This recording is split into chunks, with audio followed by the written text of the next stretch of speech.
wabarakatuh.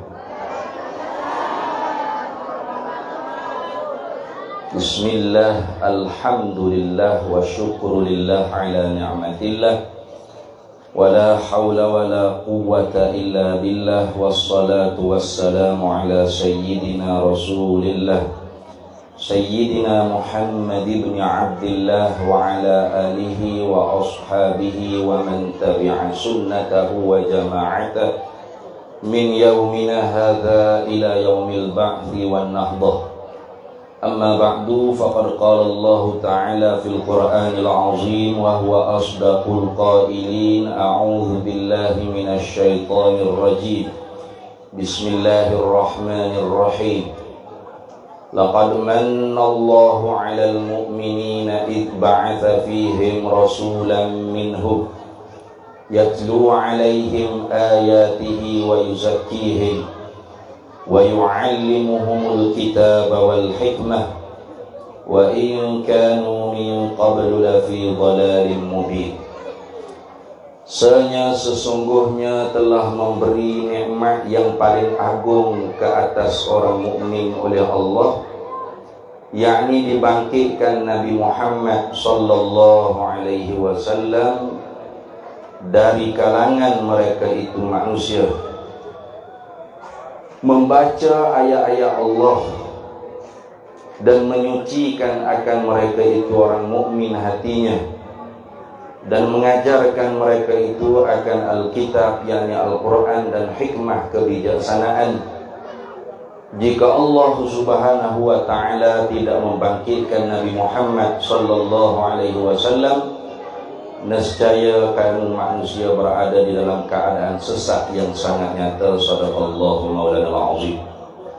Alhamdulillah, terima kasih kepada pengerusi majlis yang saya muliakan, ketua panitia. Belum sempat saya ta'aruf namanya, nama apa? Tuan Haji Ustaz apa? Fauzi. Dan Al-Fadil Ustaz yang membuka bicara tadi juga, saya tak ingat nama. Ustaz Hafiz, EJK Masjid, ketua-ketua kampung, dan EJK kampung ke mana apa semua yang ada jawatan yang saya tidak dapat menyebut satu persatu namanya, dan muslimin muslimat, hadirin hadirat yang dirahmati oleh Allah subhanahu wa ta'ala sekalian. Pertama-tamanya syukur kehadrat Allah subhanahu wa ta'ala. Pada malam ini kita, sebagaimana yang dijanjikan, kita menyambut dan bergembira dengan bulan kelahiran Nabi kita Muhammad sallallahu alaihi wasallam, dengan tajuk yang diberinya ialah nama lagi, meneladani akhlak mulia Rasulullah sallallahu alaihi wasallam. Maka sebelum kita bicara tentang meneladani akhlak Nabi kita Muhammad sallallahu alaihi wasallam, terlebih dahulu kenapakah kita menyambut Maulidin Nabi sallallahu alaihi wasallam, sedangkan pada zaman Nabi sallallahu alaihi wasallam tidak ada ihtifal bi Maulidin Nabi sallallahu alaihi wasallam. Begitu juga di zaman para sahabat, para tabi'in, tabi'ut tabi'in, tidak dikerjakan Maulid Nabi sallallahu alaihi wasallam. Bermakna apa yang kita kerjakan ini dinamakan bid'ah. Tetapi bid'ah itu bukan hukum.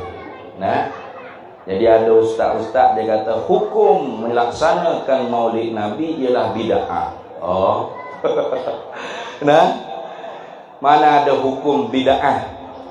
Hukum tu ada 5: wajib, haram, sunat, makruh, dan harus, mubah.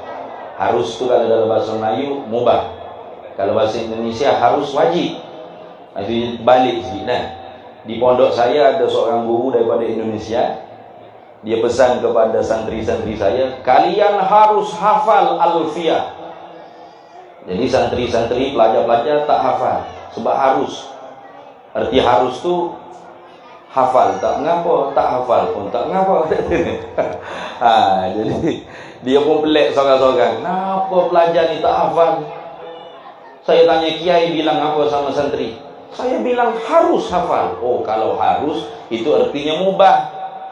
Nah, hafal tak apa, tak hafal pun tak mengapa. Kalau dengan orang Melayu kena kata mesti hafal, wajib hafal itu. Oh gitu. Jadi 5 hukum tu dipanggil hukum taklifi syar'i. Nah, tidak ada hukumnya bid'ah. Nah, bid'ah itu artinya perkara yang direka-reka. Makhtara'a ala ghairi mithalin sabiqin. Perkara yang direka-reka tidak ada contoh yang sebelumnya. Maka apakah perkara yang tidak dikerjakan, diperbuat oleh Nabi kita Muhammad sallallahu alaihi wasallam boleh kita perbuat? Jawabnya belum tentu boleh dan belum tentu tidak boleh. Nah, belum tentu apa yang Nabi tidak buat tu kita tidak boleh buat, dan belum tentu yang Nabi kita tidak buat tu kita tidak boleh buat ataupun kita boleh buat. Belum tentu. Yakni dibentangkan di atas neraca syarak. Jadi kalau tidak ada dalil yang menegah secara umum atau secara khusus, bahkan ada dalil-dalil secara umum yang membenarkan, kerana intinya Maulidun Nabi sallallahu alaihi wasallam, selain daripada memuji Nabi, berselawat ke atas Nabi sallallahu alaihi wasallam, menceritakan tentang perihal Nabi kita Muhammad sallallahu alaihi wasallam, dan menjamu makanan. Ini semua mempunyai dalil-dalilnya di dalam Quran dan Sunnah.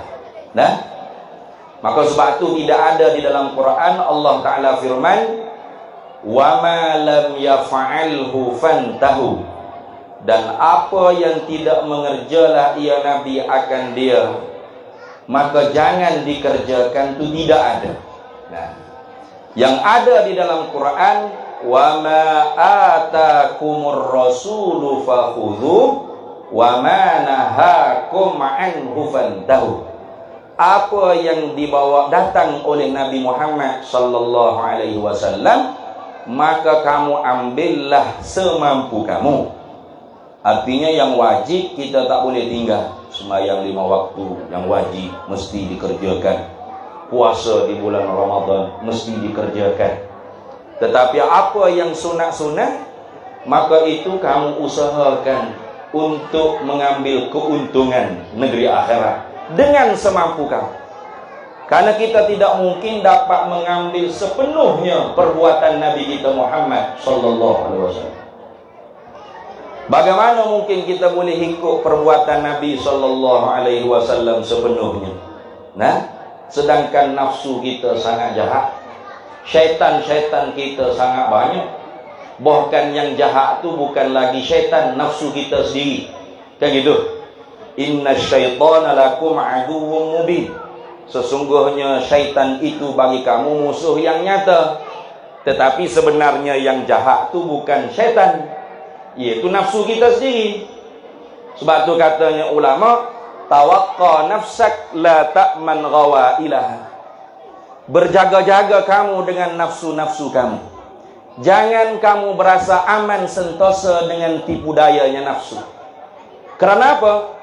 Li'anna nafsal insan, kerana sesungguhnya nafsu seorang manusia, seorang saja cukup. Nafsu saya seorang.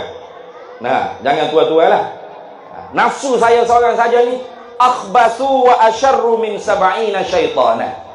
Itu lebih keji dan lebih jahat berbanding dengan 70 ekor syaitan lagi. Itu. Nafsu saya seorang ni, syaitan 70 ekor tabik gini. Terlalu jahatnya. Maka sebab tu sabda Nabi, a'da aduwika nafsukal lati baina jambaika. Sebenar-benar musuh kamu tu ialah nafsu jahat yang ada di dalam diri kamu. Kita menanggapi orang yang jahat tu ialah orang yang mengumpat pada kita, yang memaki hamun kita, yang buat khianat pada kita, yang berhutang tidak bayar pada kita. Nah, itu yang dikatakan ni musuh aku, ini jahat. orang ni jahat. Tapi yang sebenarnya itu bukan musuh.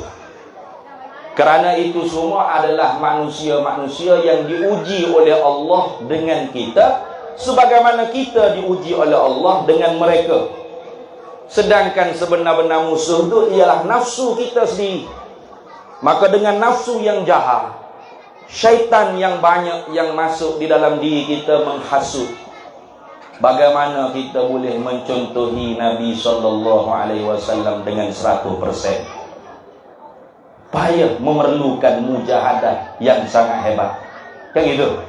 Nabi SAW diceritakan oleh Ummul Mukminin Aisyah radhiyallahu taala anha, tidak pernah meninggalkan qiyamul lail, bangun semaya malam, hatta tatawarramat, wa fi riwayatin hatta tatafattarat qadamahu, hingga pecah tapak kaki Nabi, hingga bengkak tapak kaki Nabi SAW bangun sembahyang malam.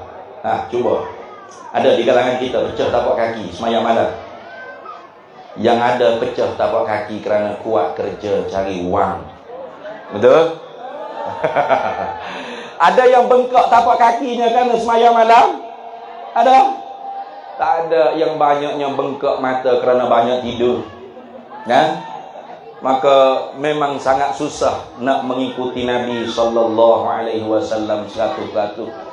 Tetapi Nabi SAW pernah jawab kepada seorang Arab Badui ketika mana Rasulullah sedang menceritakan tentang hari akhirat begitu sekali huru-hara. Yauma yafirrul mar'u min akhihi wa ummihi wa abihi wa sahibatihi wa banihi likulli imri'in minhum yauma idzin sya'nun yughni. Hari akhirat, hari yang paling huru-hara, tidak mengenal saudara mara. Isteri tidak mengenal suami, suami tidak mengenal isteri, ibu bapa tidak mengenal anak, anak-anak tidak mengenal ibu bapa. Sahabat handal tidak mengenal lagi teman-teman rakan-rakannya. Sekarang ni kita saling bertemu, saling berjabat tangan, saling bersenyum mesra. Nanti ditiup sangkakala yang kedua, bangkit daripada kubur masing-masing dengan telanjang bolat. Itu tidak masing-masing memandang kalian, besar ni barangnya. Tidak, tak sempat. Masing-masing terkaya, tidak berhajat kepada membicarakan tentang hak orang lain. Masing-masing nafsi. Lalu orang Arab Badui tanya, mata sa'ah ya Rasulullah, bilakah hari kiamat tersebut tu ya Rasulullah? Rasulullah SAW tanya kembali, apa bekalan kamu? Ma'iddattalaha, apa bekalan kamu? Itu ketika itu sahabat-sahabat yang akabir seumpama Sayyidina Umar bin Al-Khattab itu sudah mukanya lain macam kerana nak marah. Ini orang Badui mana, kurang ajar, biadab. Rasulullah sedang berbicara tentang kiamat, dipotong. Dipotong tanya, bila kiamat tu ya Rasulullah? Dia duk sungguh sangat cerita pada orang tu kiamat tu gini. Bila nak berlaku perkara tersebut? Lalu Rasulullah tanya, apa bekal kamu? Jawabnya, tidak ada banyak, aku sembahyang, aku puasa. Tetapi bekalanku hanya cinta kepada Allah dan Rasulullah sallallahu alaihi wasallam. Lalu jawab Nabi, anta ma'aman ahab. Al-mar'u ma'aman ahab. Seseorang itu bersama dengan siapa yang dia cintai. Maka Anas bin Malik, dia kata tidak ada hadis yang paling dicintai oleh para sahabat selain daripada hadis ini. Hadis inilah paling dicintai. Kerana apa? Karena Rasulullah SAW itu di hati para sahabat nombor satu. Pernah Sayyidina Umar mengungkap perasaan cinta kepada Nabi. Ya Rasulullah, anta ahabba ilayya min kulli syai'in illa nafsil lati baina jambayya. Wahai Rasulullah, engkaulah yang paling aku cintai berbanding sekalian perkara, melainkan diri aku sendiri. Ungkapan cinta Sayyidina Umar itu terlalu jujur sangat. Aku cinta kepada engkau ya Rasulullah lebih daripada segala sesuatu melainkan diriku sendiri. Lalu statement Sayyidina Umar itu dikritik, ditegur oleh Nabi kita Muhammad sallallahu alaihi wasallam. La takunu mu'minan.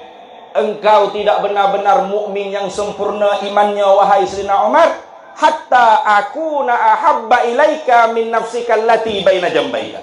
Sehingga aku lebih engkau cintai lebih daripada diri engkau sendiri wahai Umar. Lalu Sayyidina Umar kata, ya Rasulullah, engkau nombor satu yang paling aku cintai. Bahawa Rasulullah mengiktiraf keimanan Sayyidina Umar itu sempurna. Al-ana ya Umar, kamula imanuka wa fi riwayatin tamma imanu. Sekarang wahai Umar, baru sempurna iman engkau, baru lengkap iman engkau wahai Sayyidina Umar bin Al-Khattab radhiyallahu ta'ala. Kenapa? Karena Nabi nomor satu berbanding daripada diri sendiri. Maka kita orang yang jauh dengan Nabi sallallahu alaihi wasallam, bagaimana kita boleh memupuk rasa cinta kepada Nabi sallallahu alaihi wasallam sedangkan kita sudah jauh dengan Nabi 1400 lebih. Nah, bagaimana? Sedangkan al-ma'rifatus syajarah wal mahabbatus samarah. Pokoknya kena kenal, barulah ada buahnya cinta. Kata orang tua-tua Melayu, tak kenal maka tak cinta. Nah, bagaimana kita boleh kata cinta kepada Nabi kalau kita tidak kenal? Maka kerana itu alim ulama kita menyusun ilmu aqaid, ilmu tauhid, ilmu usuluddin, ilmu ma'rifatu ammah, ilmu kalam, atau lebih masyhur di Nusantara kita ilmu sifat 20, yang mana di dalamnya ada qismus tsani, bahagian yang kedua di dalam perbahasan ilmu akidah, an-nabawiyat au nubuwat au risalah, kenabian kerasulan, yakni ma'rifah, mengenal Nabi secara umum supaya ada mahabbah ammah, cinta kita kepada Nabi secara umum. Nah, cinta secara umum ni fardu ain. Artinya kalau orang tanya kepada kita, kamu cinta ke kepada Rasulullah sallallahu alaihi wasallam? Wajib jawab cinta. Wajib. Kalau tak jawab cinta, boleh jatuh kufur wal iyadu billahi min zalik. Nah, wajib jawab cinta. Karena cinta yang diungkap dengan lidah itu ialah cinta yang secara umum, hasil daripada kenal kita kepada Nabi secara umum. Bagaimana kita nak meraih cinta secara khusus kalau tidak kenal secara khusus? Maka sebab tu, untuk mendapat ma'rifah, untuk mendapat mahabbah yang khasah, cinta Nabi secara khusus, sebagaimana yang disebut dalam Quran, an-nabiyyu aula bil mu'minina bi anfusihim wa azwajuhu ummahatuhum. Nabi itu lebih utama berbanding diri-diri orang mukmin. Artinya nombor satu sekali di dalam hati orang mukmin. Dan isteri Nabi itu ialah ibunda-ibunda kita. Bagaimana kita nak dapat mahabbah yang khasah itu kalau tanpa ma'rifah yang khasah? Maka karena itu kata ulama, ziyadatul ma'rifah tadullu ala ziyadatil mahabbah. Bertambah kenal kepada Nabi itu akan menunjuk kepada bertambah cinta kepada Nabi Muhammad sallallahu alaihi wasallam. Nah, jadi kalau kita dengar orang sebut nama Nabi Muhammad sallallahu alaihi wasallam, lalu kita punya hati merasai apa? Itu sebagai bukti sejauh mana cinta kita kepada Nabi Muhammad sallallahu alaihi wasallam. Nah, kalau orang sebut nama Nabi Muhammad sallallahu alaihi wasallam, kita tidak punya rasa apa-apa dalam hati kita, berarti kita belum mengenali Nabi Muhammad sallallahu alaihi wasallam sebenar-benar kenal. Itu belum benar-benar kenal. Karena orang yang bila sudah kenal sesuatu, bila disebut saja nama sesuatu yang dikenal, pasti merasai getaran kenalnya tu. Seperti kalau kita sebut durian musang king. Coba. Rasa tak? Rasa tak? Rasa. Rasa dalam hati tu. Durian musang king. Masya Allah. Allah. Yang terlalu kenal dan terlalu berahi mesti air liurnya sudah. Kenapa kenal? Ada efeknya, ada kesannya daripada kenal. Samalah orang yang kenal Nabi Muhammad sallallahu alaihi wasallam, maka bila disebut nama Nabi Muhammad sallallahu alaihi wasallam, pasti dalam hatinya mempunyai getaran cinta kepada Nabi Muhammad sallallahu alaihi wasallam. Karena kalau tanpa cinta, bagaimana kita nak meneladani dan mengikuti akhlak Nabi Muhammad sallallahu alaihi wasallam? Karena segala-gala yang kita ikut pasti dengan rasa cinta. Kan gitu? Biasanya kalau sudah cinta itu sudah buta. Cuba tengok anak-anak perempuan kita kalau sudah jatuh cinta dengan Bangladesh. Itu ke Sungai Golok pun sanggup diikutinya. Walaupun bapaknya pesan Allah mek. Kalau orang Kelantan panggil mek. Tak ada dah kau lelaki jejaka Melayu nak cari sampai ke Bangladesh jual kapek ni. Dia kata tak boleh. Mek cinta sangat-sangat abang Bangla ni. Lihat sini. Dilarang bagaimanapun pasti dia ikut sampai ke Sungai Golok akad nikahnya. Kenapa? Karena cinta. Maka karena itu untuk mengikuti Nabi sallallahu alaihi wasallam, meneladani akhlak Nabi Muhammad sallallahu alaihi wasallam, maka pasti diajar cinta. Alimu auladakum bihubbin nabi. Ajari anak-anak kalian tu dengan cinta kepada Nabi Muhammad sallallahu alaihi wasallam. Bagaimana nak ajar anak-anak kalau bapak-bapak pun tak kenal Nabi Muhammad? Hatta bagaimana bapak-bapak nak kenal Nabi Muhammad kalau ustaz-ustaz sendiri tak kenal Nabi Muhammad sallallahu alaihi wasallam? Karena di sana ada ustaz-ustaz yang bercakap, dia kata Nabi Muhammad ni sebelum dia jadi Nabi, dia tu tidak ada apa-apa kelebihannya. Na'udzubillah min zalik. Ada ustaz di Malaysia ni. Kalau di Indonesia saya belum tahu. Ada ke tak? Ada juga. Ustaz di Malaysia ni ada yang berbicara di khalayak ramai, Nabi Muhammad ketika lahirnya itu seperti manusia biasa saja. Di sana ada kapung tu Muhammad, di sana ada Muhammad. Muhammad tu sama Muhammad bin Abdullah dengan Muhammad biasa. Orang ni bercakap dia kurang mengenali Nabi Muhammad sallallahu alaihi wasallam.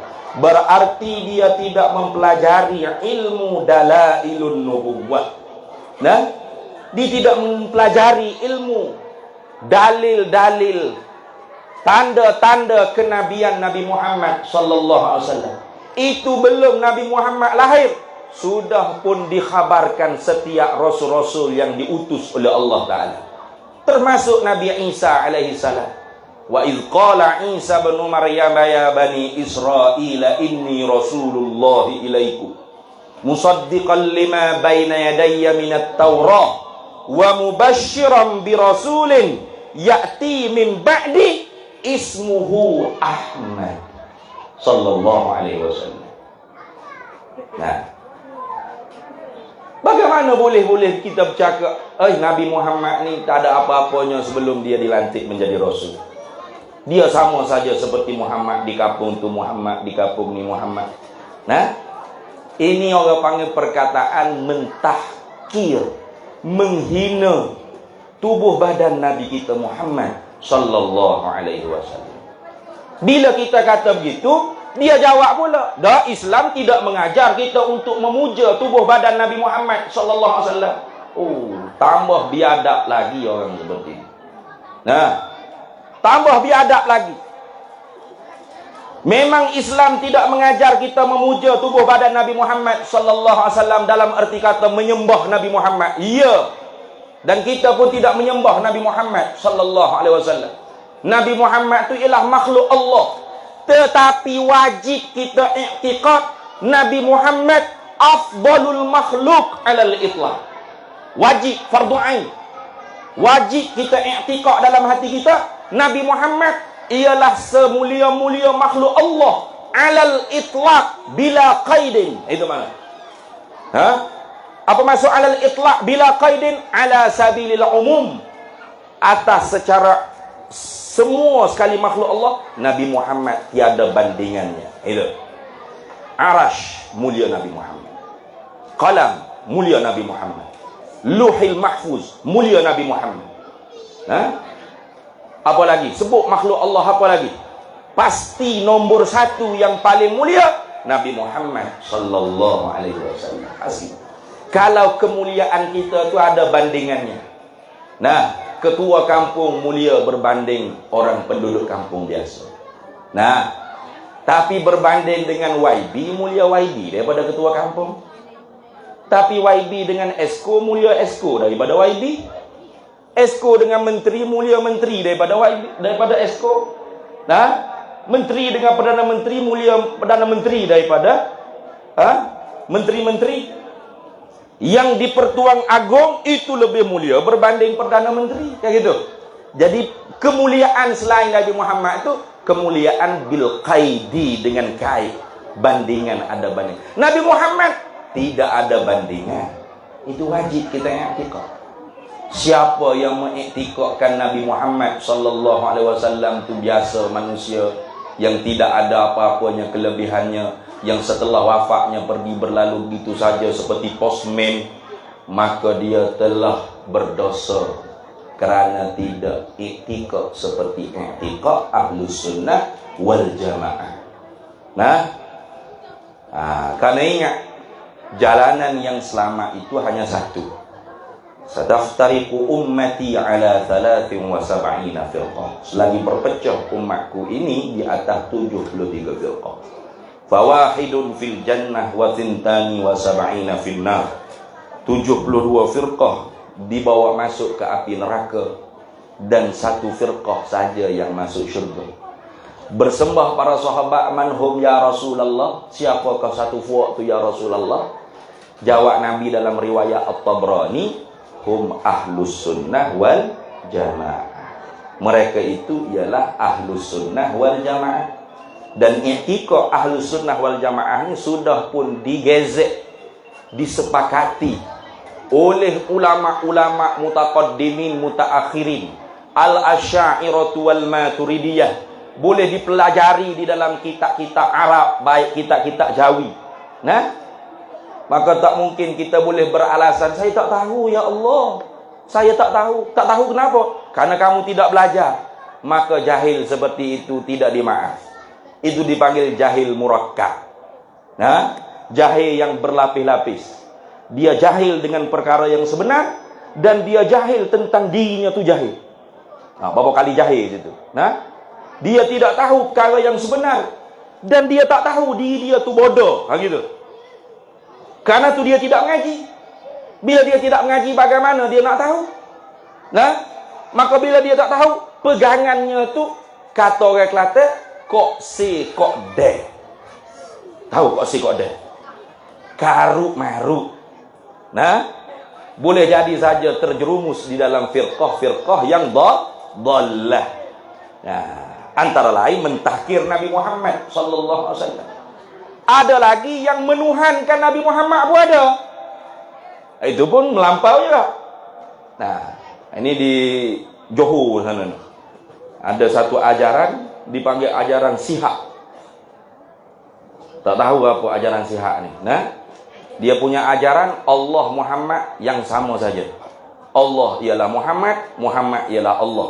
Ketika gaib dipanggil Allah, ketika zahir dipanggil Muhammad. Aduh, nah. Tapi ramai pengikut kerana apa? Kerana dia buat air tawar mujarab. Baru air tawar kalah dah akidah. Itu belum lagi dajjal.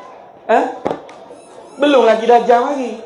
Baru air tawar tu kalah dah akidahnya tidak kukuh. Nah, menuhankan Nabi Muhammad ini sudah pula lagi daripada akidah ahli sunnah wal jamaah.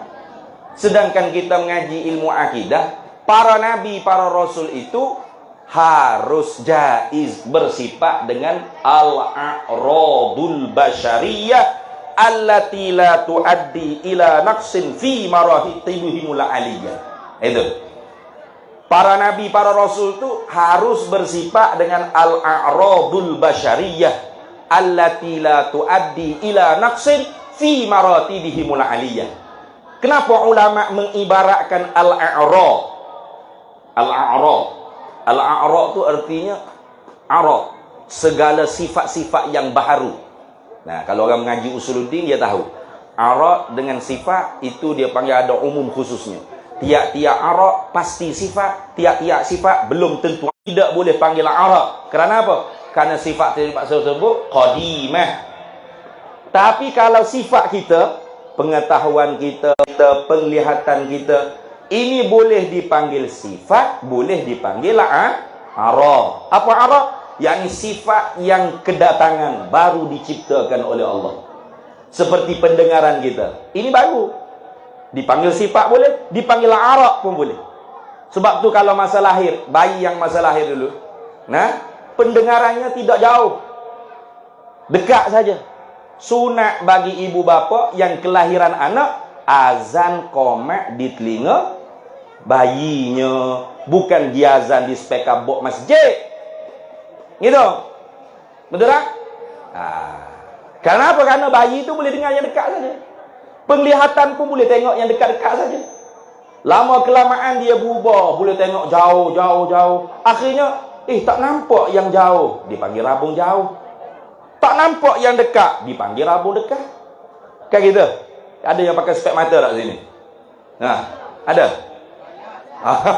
Ya, masa lahir dulu pakai spek mata tak? Ada. Itu menunjuk penglihatan kita tu arad. Maka ulama meletakkan perkataan arad ini kerana nak menolak kelompok-kelompok yang menuhankan para nabi, para rasul. Itu. Jadi disebut al-a'rad, segala sifat-sifat yang baharu, bukan sifat-sifat yang qadim.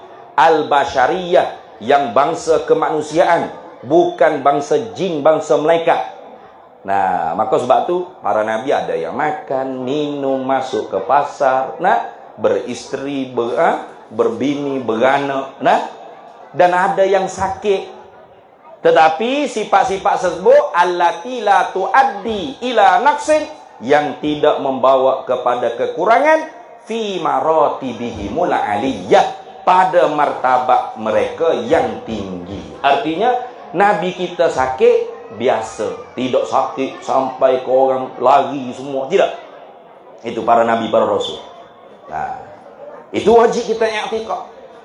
Berarti orang yang menuhankan para nabi, menuhankan nabi kita Muhammad sallallahu alaihi wasallam, orang ni artinya tidak belajar ilmu fardu ainin. Itu tak lepas fardu ain je, Pak. Nah, maka bagaimana kita nak ikut akhlak Nabi, iktikad Nabi, syariat Nabi, kalau fardu ain kita tak lepas? Belum lagi tambah belajar untuk menambah cinta seperti tadi.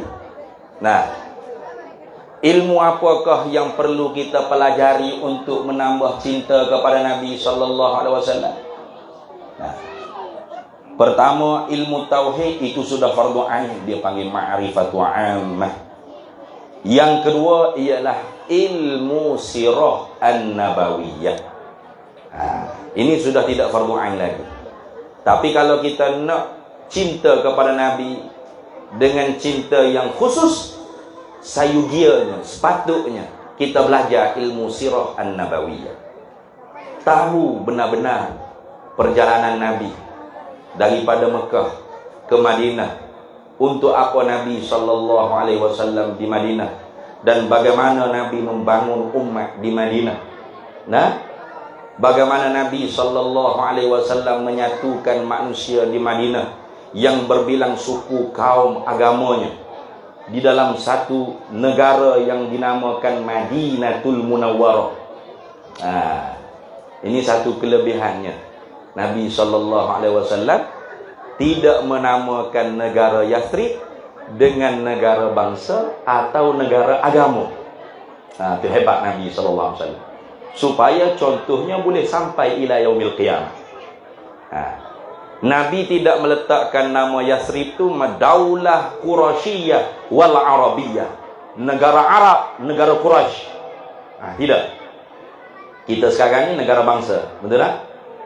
Negara Indonesia, negara Malaysia, negara Thailand, negara Brunei, ada panggil nation state. Tapi tak mengapalah, nak letak negara bangsa pun tak mengapa. Bid'ah saja. Bukan bid'ah dalalah. Bid'ah tersebut bid'ah wajibah.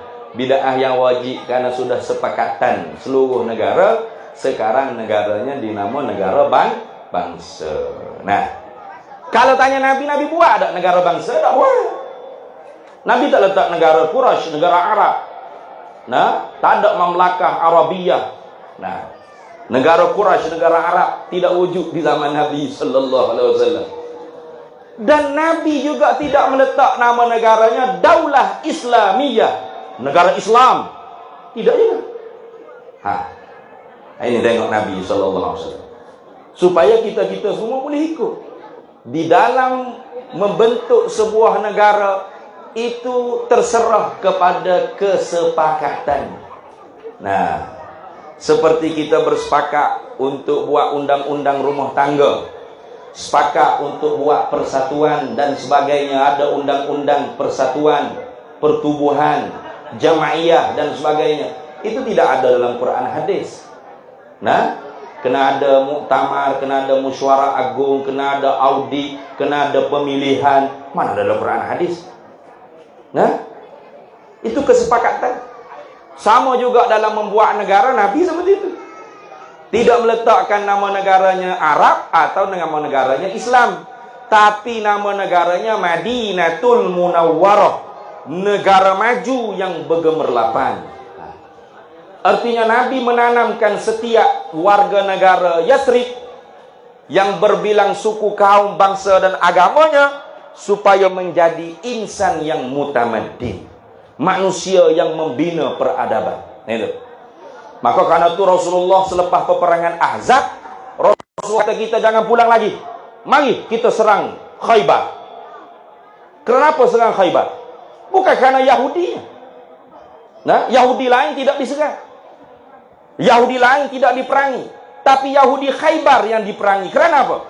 Kerana Yahudi Khaybar undang-undang Madinah.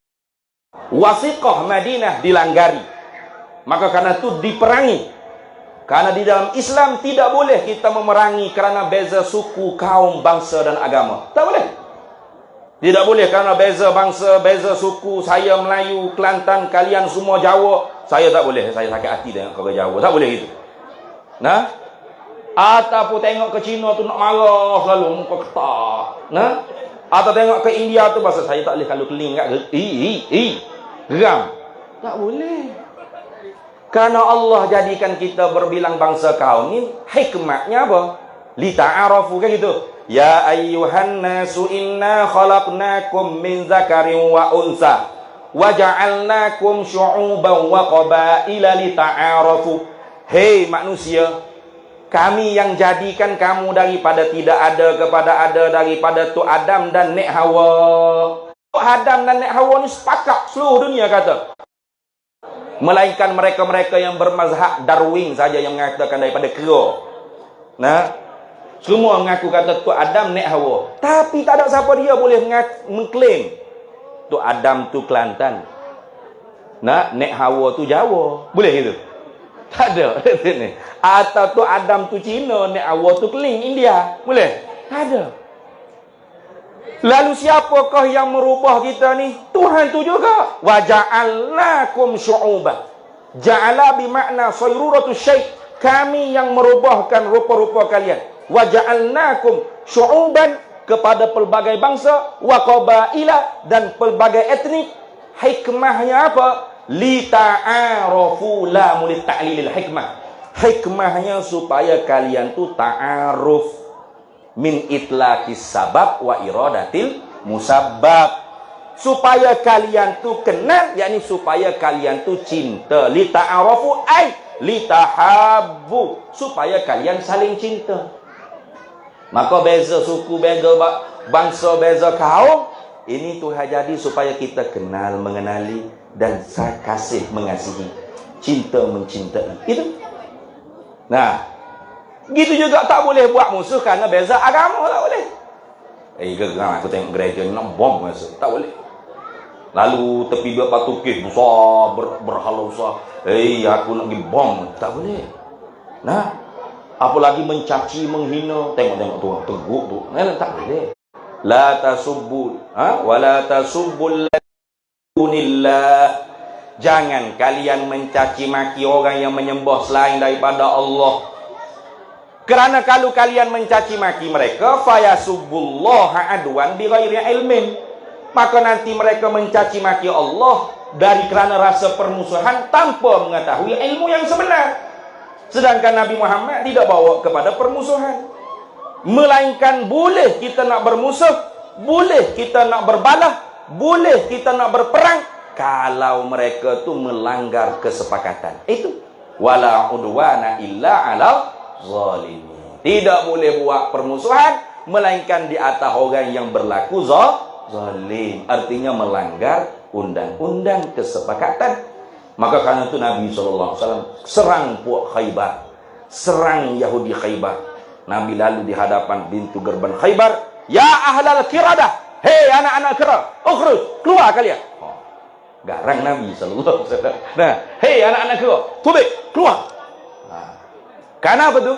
Karena melanggar kesepakatan, membuka ruang untuk musuh-musuh menjarah, menyerang negara. Nah, sedangkan Nabi SAW dengan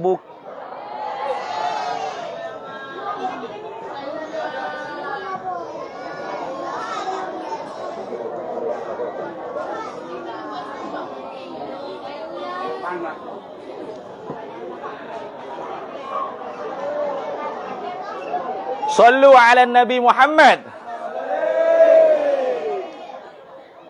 Kamu bang yang maaf ya. Tak apa. Ujian. Minum kira. Dia penat. Tak apa, kopi.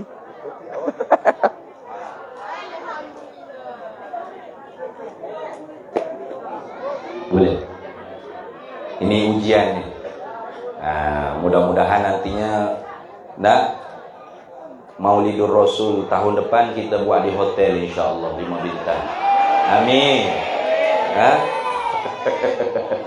Amin. Sedangkan Nabi SAW dengan non-muslim, orang kafir yang mematuhi undang-undang, Nabi membela. Man aza zimmiyan faqad azani. Siapa yang menyakiti orang kafir zimmi, maka dia menyakiti aku. Tengok. Jadi berarti bukan kerana kafirnya, beza agamanya yang dimusuhi oleh Nabi kita Muhammad sallallahu alaihi wasallam. Kita tu silap faham dengan ayat Quran. Dalam Quran kata Muhammadur Rasulullah sallallahu alaihi wasallam. Walladzina ma'ahu ashidda'u 'alal kuffari ruhama'u bainahum. Muhammad itu ialah pesuruh Allah sallallahu alaihi wasallam, dan orang-orang yang bersamanya Nabi Muhammad asyidda'u 'alal kuffar ruhama'u bainahum. Kita pasang makna asyidda tu bersangatan bengis di atas orang kafir. Jadi bila kita pasang makna seperti itu, nanti jumpa orang kafir tiba-tiba jadi gini muka. Nah, elok-elok mengopi santai, tiba-tiba acong lalu. Orang tanya, kenapa muka Abu Al? Asyidda 'alal kuffar, bersangatan bengis di atas orang kafir. Bukan maksud gitu. Asyidda 'alal kuffar ay a'izza 'alal kuffar, bersangatan mulia, agung, dipandang hebat di atas orang kafir. Ni orang-orang kafir jahiliyah dulu memandang sahabat Nabi itu sangat bertamadun, sangat hebat. Karena Rasulullah diutuskan di tengah-tengah kafir jahiliyah, kafir yang bersangatan dahsyat bodohnya. Bodoh tak bodoh, anak perempuannya sendiri dibunuh, kayak gitu. Jahat tak jahat, sehingga kalau bapaknya meninggal, daripada ibunya dikahwini oleh orang lain, dia yang mengkahwini ibunya sendiri. Dahsyat tak dahsyat, kafir jahiliyah. Tiba-tiba Rasulullah diutus. Tengok, sebab tu ayat yang saya baca tadi, wa in kanu min qablu la fi dhalalin mubin. Kalau tidak Allah Ta'ala beri kepada kita Nabi Muhammad sallallahu alaihi wasallam, pasti kita berada dalam keadaan sesat yang sangat nyata. Pasti. Dan tak mungkin kita cantik seperti ini, bersongkok, berjubah, berbaju Melayu, berkain plekak, perempuan ibu-ibu bertudung, bermaruah, bermartabat. Kalau tak ada Nabi Muhammad diutuskan, barangkali kita ni pakai ni daun pisang tutup kedua kemaluan saja duduk jalan ke lu-kilu.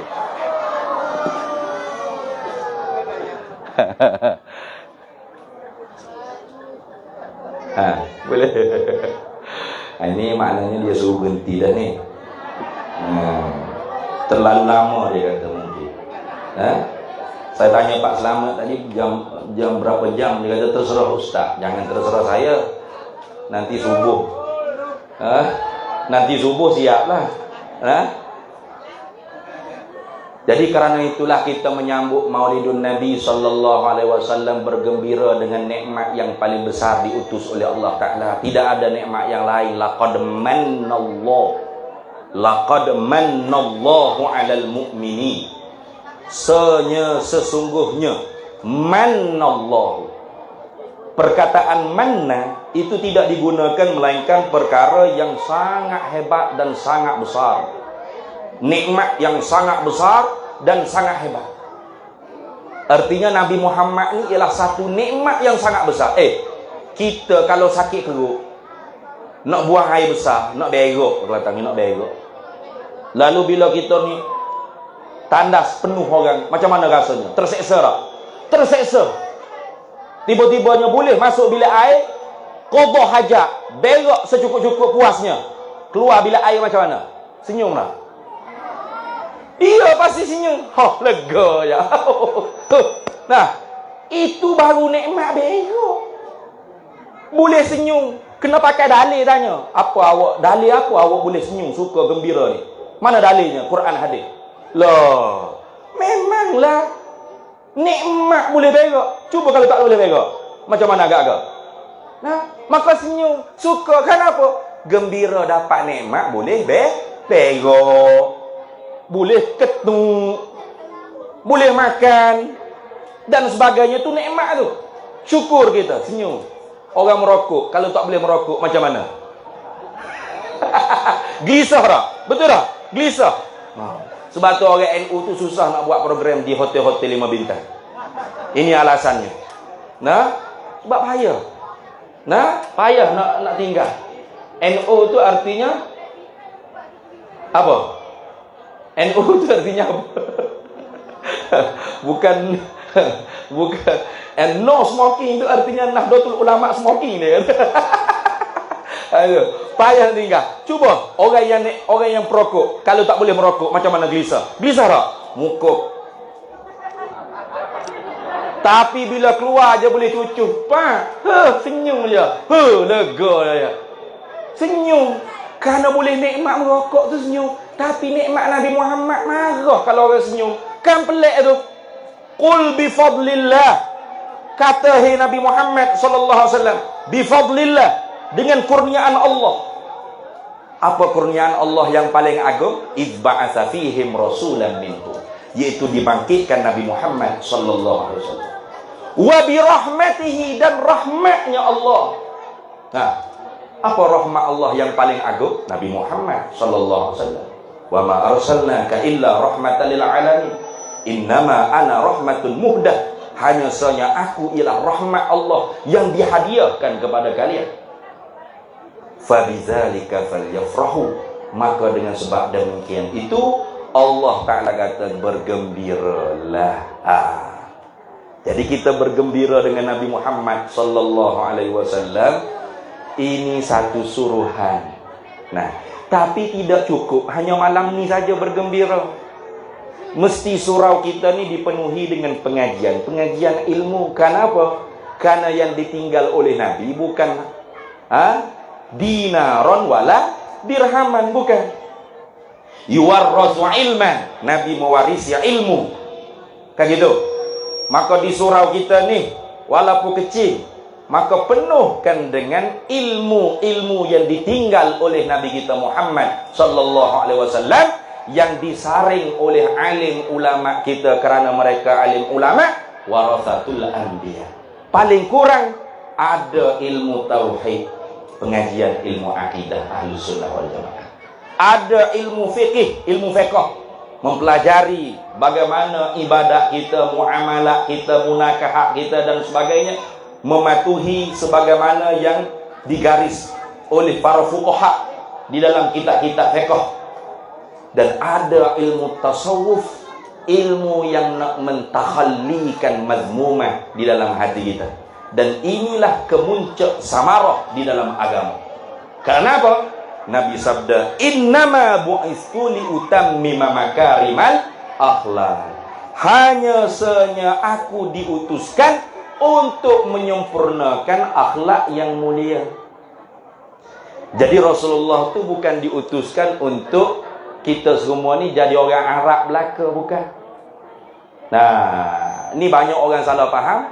Ikut Nabi bermakna kena pakai serban, kena pakai jubah labuh, kena pakai gomis, kena taruh janggut panjang, kena naik kuda unta, pakai kereta bid'ah.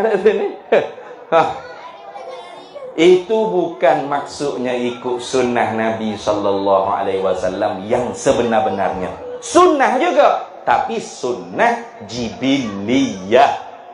Jadi kalau kita pakai serban, pakai gomis, pakai jubah, sipang janggut, niatnya nak ikut Nabi sallallahu alaihi wasallam. Dapat pahala tak? Dapat pahala. Tapi tak cukup di janggut, di serban, di jubah itu ikut Nabi sallallahu alaihi wasallam. Kalau hanya jubah, serban, janggut, gomis, Abu Lahab, Abu Jahal pun seperti itu juga pakaiannya. Abu Lahab, Abu Jahal tak pernah pakai seluar jeans. Benar? Abu Lahab, Abu Jahal tak pernah pakai necktie, coat, tak pernah. Tu pakai gomis juga, ada ni. Pakai jubah juga. Tapi apa bezanya janggut Rasulullah, jubah Rasulullah, gamis Rasulullah dengan janggut, jubahnya dan serbannya Abu Lahab, Abu Jahal? Bezanya jubah Rasulullah, gamis Rasulullah, hati Rasulullah bersih, wajah Rasulullah bercahaya. Sahabat-sahabat Rasulullah juga seperti itu. Nah, berjumpa, Assalamualaikum, wajahnya senyum, tabassum fi wajhi akhika sadaqah, senyum kepada wajah saudara engkau itu sedekah. Kayak gitu. Wajah Abu Lahab, Abu Jahal pakai jubah, pakai serban, pakai gamis, tapi keruh, masam. Hatinya penuh dengan dengki, hasad. Maka jaga-jaga. Jangan kita pakai jubah serban, tapi hati kita penuh dengan kotoran. Lepas tu bagaimana nak menyuci hati? Rasulullah ada khususiahnya. Jibril turun belah dada, dicuci dengan air zam-zam. Nah, beberapa kali dibelah dada Rasulullah, dicuci hati Rasulullah dengan air zam-zam. Jadi kita pun nak cuci hati kena tunggu Jibril turun belah dada.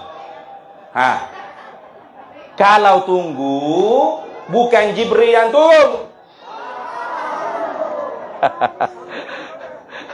Kalau tunggu ya malaikat Jibril yang turun, bukan malaikat Jibril yang turun.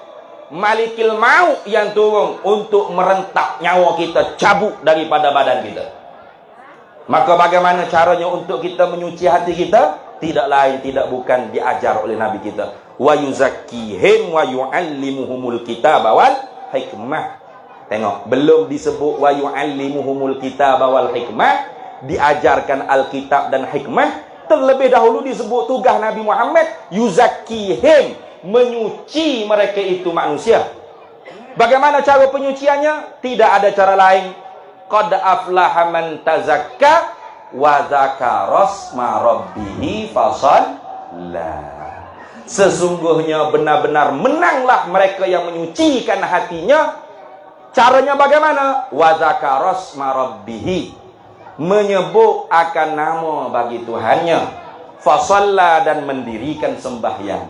Maka bagaimana nak sebut nama Allah kalau kita tak belajar? Maka perlu belajar. Tak boleh ikut-ikut. Banyak kita ikut-ikut. Bila tahlil ikut-ikut, berzikir. Tapi sebut saja tu salah. Nah, la ilaha illallah. Betul? Betul tak sebut macam tu? Ha? Afdalul zikri fa'lam annahu la ilaha. Betul ke tu? Salah. Ha, itu masa Gia 1. Masa tu Imam Gia 1 tu kan slow. La ilaha illallah. La ilaha. Sebut saja salah dah. Nanti kalau tu imamnya naik Gia 5, Gia 4, la ilaha illallah, la ilaha illallah, la ilaha. Laila. Siapa Laila? Perempuan mana Laila? La ilaha illallah, la ilaha illallah. Ha. Artinya kita berzikir tu bukan untuk menyuci hati, untuk mengotor hati kalau tanpa ilmu. Maka kerana tu kata Imam Ibn Ruslan dalam kitab Matan Zubat, wa kullu man bi ghairi ilmi ya'malu a'maluhu mardudatun la tuqbalu. Tiap-tiap mereka tanpa ilmu dia beramal, tanpa ilmu dia berzikir. Nah, sebutnya tak betul. Belum lagi maknanya. Makna iltizamiyah, makna mutabaqah, makna tadammun, makna lazim dan sebagainya banyak. Nah, a'maluhu mardudatun la tuqbalu. Amal dia tidak diterima, bahkan tertolak. Itu jaga-jaga. Nah, maka sebab tu, nah, umur kita ni sementara saja, ringkas saja hidup di dunia. Tidak ada yang panjang-panjang. Kalau panjang pun setakat ni yang ditengok Tun Mahathir saja. Kan gitu? Nak boleh hidup macam Tun Mahathir ni pada adat asbabnya makan nasi kena sikit. Kalau kita makan nasi 3 pinggang nambah, itu payah. Pada adatnya lah. Umurnya ditentuan Allah kan? Umur di ketentuan Allah. Tapi pada adatnya payah lah kalau makan nasi macam kita ni. Nak ustaz ni kan? Ya Allah, orang jamu makan.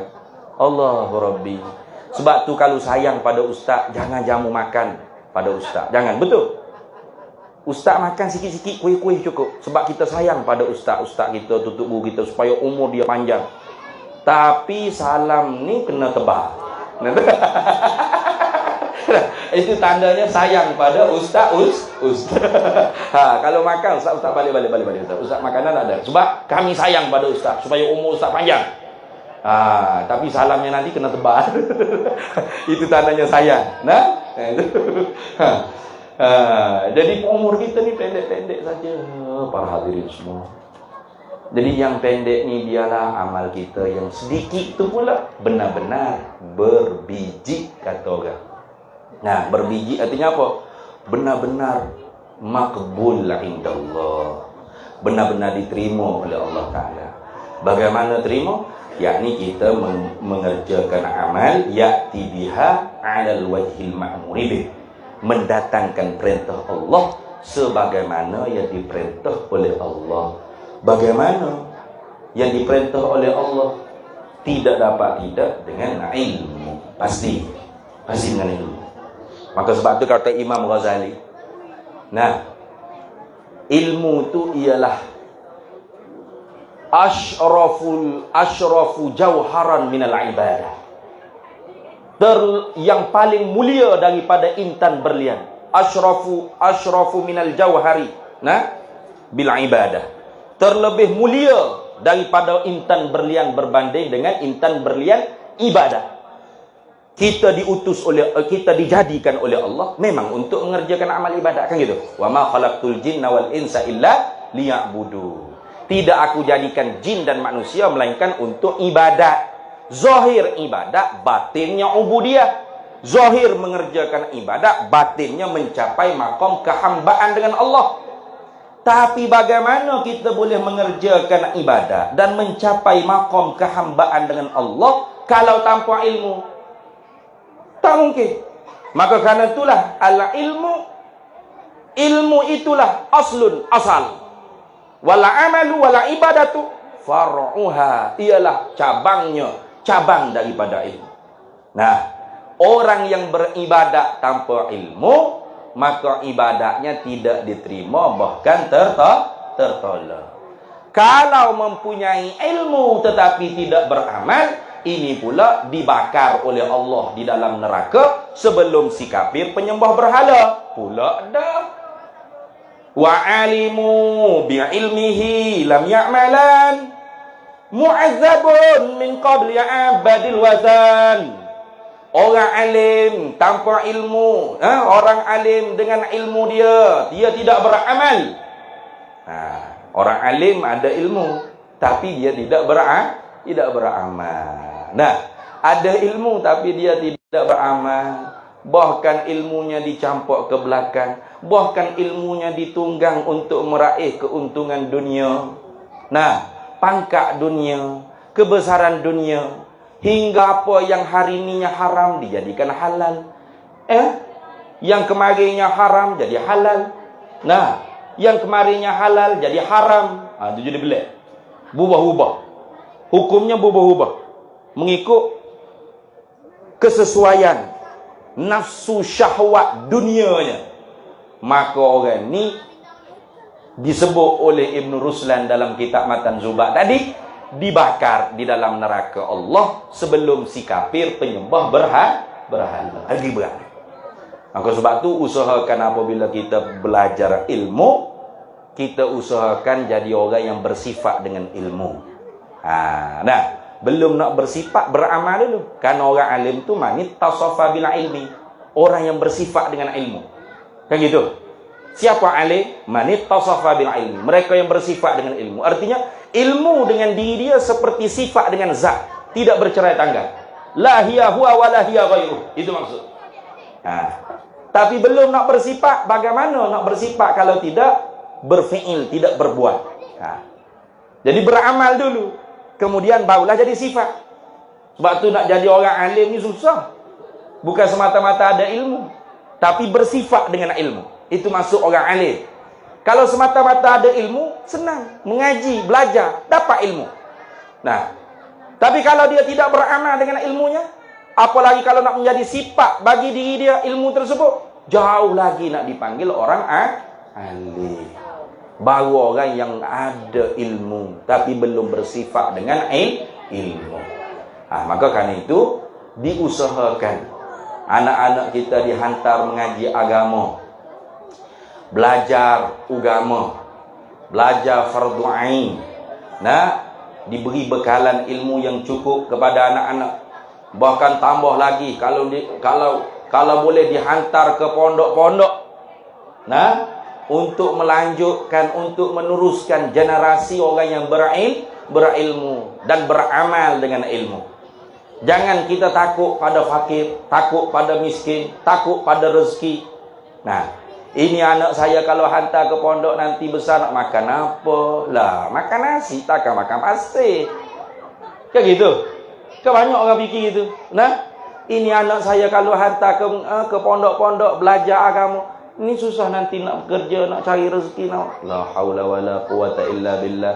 Wa ma min dabbatin fil ardi illa 'ala Allahi rizquha. Tidak ada suatu binatang pun yang melata, pasti Allah sudah siap rezeki bagi dia. Maka jangan kita gerun takut anak-anak kita yang kecil-kecil ni untuk dihantar mengaji agama. Jangan. Bahkan kalau kita hantar anak-anak kita mengaji agama ni lah, tanda kita benar-benar tulus dalam mencintai Nabi kita Muhammad sallallahu alaihi wasallam. Tidak hanya jadi budaya, tradisi saja sambut Maulid bulan Rabiul Awal, tidak. Kita buktikan dengan perbuatan bahawasanya kita nak anak-anak kita ni nanti jadi besar orang yang mewarisi harta pusaka Nabi kita Muhammad sallallahu alaihi wasallam, iaitu ilmu. Nabi sallallahu alaihi wasallam tidak tinggal darah, tidak tinggal kemuliaan keturunan, tidak. Yang ditinggal oleh Nabi SAW ialah ilmu. Maka sebab tu saya tu benar-benar tidak suka orang yang bercakap mengaji dengan si fulan yang bernasab mulia, yang bodoh. Ngaji apa dengan orang bodoh? Kan pelik tu. Mengaji dengan seorang yang bernasab mulia, katanya bernasab mulia, tapi bodoh. Itu lebih baik daripada mengaji dengan 70 orang alim, kiai yang alim sekalipun. Ada orang boleh terima gitu? Ada di kalangan kita boleh terima cakapan seperti itu? Macam mana mengaji dengan orang bodoh? Boleh? Mengaji apa dengan orang bodoh? Dengan orang bodoh kita jangan mengaji. Nanti bodoh tu sampai pada kepala otak kita. Walaupun dia bernasab mulia, kalau dia bodoh, kita tak boleh mengaji dengan dia. Tapi memuliakan dia tu boleh. Menghormati dia tu boleh. Kerana dia bernasab mulia. Tapi jangan melampau-lampau sampai hilang kewarasan akal kita. Ini pesanan saya ni kerana kepada ramai saya tengok orang-orang Indonesia sini. Alhamdulillah di Malaysia ni tidak ada budaya seperti itu. Kamu Sayyid ke, kamu Habib ke, kamu Cik ke, kamu Ni ke, Raja ke, Tengku ke apa, kalau kamu berilmu, berakhlak, maka dimuliakan kerana ilmu dan akhlak. Nasab kamu tu sebagai plus tambahan saja. Bukan dimuliakan kerana dia keturunan itu ini tidak. Anak Nabi Nuh saja Allah Ta'ala kata, innahu laisa min ahlik. Sesungguhnya Kanaan tu bukan ahlul bait kamu, wahai Nuh, wahai Nabi Nuh alaihi salam. Kenapa? Innahu amalun ghairu salih. Karena amal perbuatannya tidak baik. Walaupun dia anak Nabi sekalipun, kalau amalnya tidak baik, maka dia bukan ahlul baitin Nabi, hanya zuriyah. Gitu. Karena ahlul bait itu mestilah orang panggil kena rujuk kepada tafsiran alim ulama. Ada ahlul bait dengan makna doa. Siapa ahlul bait fi maqamid doa? Kullu mu'minin walau kana 'asiyan. Semua kita orang mukmin ialah ahlul bait Nabi, sekalipun kita mengerjakan maksiat. Bahkan orang yang bermaksiat itulah lebih mustahak untuk didoakan. Bahkan Nabi kata, syafaati yaumal qiyamah li ahli al-kabair min ummati. Syafaati haqqun yaumal qiyamah li ahli kabair min ummati. Syafaat aku tu sebenar, betul, hak pada hari kiamat akhirat kelak, untuk mereka yang mengejarkan dosa-dosa besar di kalangan umat aku. Itu. Jadi sebab tu ahlul bait fi maqamid du'a kullu mu'minin walau kana asiyan. Kalau ahlul bait fi maqamil madhi, keluarga Nabi pada tempat puji, itu siapa? Kullu mu'minin taqiyyin. Tiap-tiap orang mukmin yang bertakwa kepada Allah. Apa makna bertakwa kepada Allah? Imtisalu awamirihi wajtinabun nawahi. Orang mukmin yang mengerjakan apa yang diperintah oleh Allah dan meninggalkan apa yang ditegah oleh Allah. Maka ini dikatakan ahlul bait fi maqamil madhi. Karena ayat innama yuridullahu liyudhiba ankumur rijsa ahlal bait wa yutahhirakum tathira. Ayat yang sebelumnya Allah khitab kepada isteri-isteri Rasulullah. Ya nisa'an nabiyyu lastunna ka ahadin minal nisa ini taqaitunna. Hai istri-istri Nabi, kalian tidak seperti wanita-wanita biasa jika kalian bertakwa kepada Allah. Itu kaitnya. Luar biasanya kalau bertakwa kepada Allah. Bukan semata-mata jadi istri Nabi. Gitu. Karena istri Nabi Nuh, Nabi Lut, itu disebut oleh Allah kafir kedua-duanya. Wa daraballahu masalan lil ladzina kafaru imra'ata Nuhin wa imra'ata Lut. Kanata tahta 'abdaini min 'ibadina salihain. Fakhanatahuma falam yughniya 'anhuma min Allah syai'a. Wa qila adkhulan nar ma'ad dakhil. Allah buat contoh dengan isteri bagi Nabi Nuh, Nabi Lut yang kafir kedua-duanya. Isteri Nabi Nuh, Nabi Lut tu kafir kedua-duanya. Khianat mereka itu dengan suami-suami masing-masing. Tidak mentaati ajaran suami masing-masing. Fakhanatahuma falam yughniya anhuma minallahi syai'a. akhirat esok diseru oleh Allah, waqila dukhulan nar ma'ad dakhilin. Masuk kalian ke dalam api neraka bersama dengan mereka-mereka yang menjadi penghuni neraka. Jadi bukan semata-mata jadi isteri Rasulullah mulia, tapi ini taqaitunna, kalau kalian bertakwa. Ada 3 minit lagi. 3 minit lagi. Katanya nak sampai subuh. 1 minit pula dah. 3 minit, 1 minit. Saya tu boleh belakang 1 minit. 1 minit. Jadi, yang terpenting kemuliaan tu ialah kemuliaan takwa. Kemuliaan hakiki ialah kemuliaan takwa. Kemuliaan ilmu ialah kemuliaan wasilah mencapai kemuliaan takwa. Syaraful hakiki ialah syarafut takwa. Wa syaraful ilmi syaraful wasail lit taqwa, li syarafit taqwa. Kemuliaan hakiki ialah kemuliaan takwa Allah. Kemuliaan ilmu ialah kemuliaan wasilah untuk mencapai kemuliaan hakiki, yaitu takwa Allah. Jadi mudah-mudahan apa yang kita dengar pada malam ini dapat manfaat, terutamanya pada diri saya sendiri yang berkata, dan keduanya kepada para hadirin hadirat yang mendengar. Jadi kurang lebihnya saya minta maaf kalau tidak faham logat saya ni, kena banyak-banyak tonton lagi video orang Kelantan bercakap. Saya diundang ke Pasuruan selepas Kiai Marzuki Mustamar tausiah. Kiai pondok tu suruh saya bagi tausiah. Pening saya nak bagi tausiah macam mana. Saya ni logat Kelantannya pekat. Tapi di Pasuruan tu semua wak-wak Jawa kata cocok. Saya tak tahu dia faham ke tidak. Saya bercakap Kelantan pekat-pekat.